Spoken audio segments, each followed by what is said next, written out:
Bro நான் ஒரு தள்ளுவண்டி கடை போடணும்னு நினைக்கிறேன். என்ன பட்ஜெட் இருந்தா ப்ரோ போடலாம்? ஒன்றுமே பிரச்சனை இல்லை ப்ரோ. ஒரு 19,850 ரூபா இருக்குது. ஏற்கனவே உங்கள்கிட்ட வந்து ஒரு தள்ளுவண்டி வாங்கியிருப்பீங்க. அதுலேருந்து பார்த்தீங்கன்னா நம்ம பொருளும் அதுக்கேற்ற மாதிரி நம்ம கம்மியாக வாங்கணும் அப்படின்னா நம்ம கடைக்கு நீங்கள் வரலாம். அதில் பார்த்தீங்கன்னா உங்களுக்கு தள்ளுவண்டி, டேபிள் டாப், தோசைக்கல் வந்துடும்.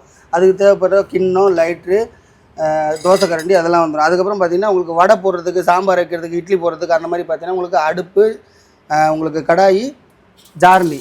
அதுக்கப்புறம் பார்த்தீங்கன்னா உங்களுக்கு 72 இட்லி போடுற இட்லி பாக்ஸு, 12 பிளேட் வந்துடும். பராத்து, ஃபில்ட்ரு, 3 ஜக்கு, வாளி, அதுக்கு ஒரு கரண்டி, கொத்து அதுக்கு 2 கரண்டி. அது மட்டும் இல்லாமல் சூடாக வச்சுக்கிறது பார்த்தீங்கன்னா உங்களுக்கு ஹாட் பாக்ஸு. அப்புறம் கஸ்டமர் உட்காந்து சாப்பிட்றதுக்கு பார்த்தீங்கன்னா 6 ஸ்டூலு. இது எல்லாமே சேர்த்து பார்த்தீங்கன்னா வெறும் 19,850 ரூபாய்க்கு வந்துடும். இதில் வந்து பார்த்தீங்கன்னா நம்ம வீட்டிலே ஒரு இது லேடிஸ்லாம் இப்போ சின்னதாக வந்து ஆரம்பிப்பாங்க. நான் வீட்டுக்கு முன்னாடி வச்சுக்கிறேன், இல்லைனா வந்துட்டு ஒரு தள்ளுவண்டி என்கிட்ட இருக்குது, அதுக்கு மாதிரி பட்ஜெட்டில் வரணும்னா நீங்கள் நம்ம கடைக்கு வந்து வாங்கிக்கலாம். வெறும் 19,850 ரூபாய்க்கு பார்த்தீங்கன்னா நீங்கள் வந்துட்டு ஒரு சின்னதாக தள்ளுவண்டி கடை மாதிரி போட்டு நீங்கள் பண்ணிக்கலாம். வண்டி தனியாக, நம்ம பொருள் மட்டும்தான். நிறைய பேர் என்னென்னா ஏதாவது பொருள் சொன்னால் கடை தருவி வண்டி தெரியும், அப்படி கிடையாதுங்க. பொருள் நீங்கள் என்ன கடை பிடிக்கிறீங்களோ அதுக்கேற்ற மாதிரியான கம்மியான பொருள் நம்ம தந்துக்கிட்டு இருக்கோம்.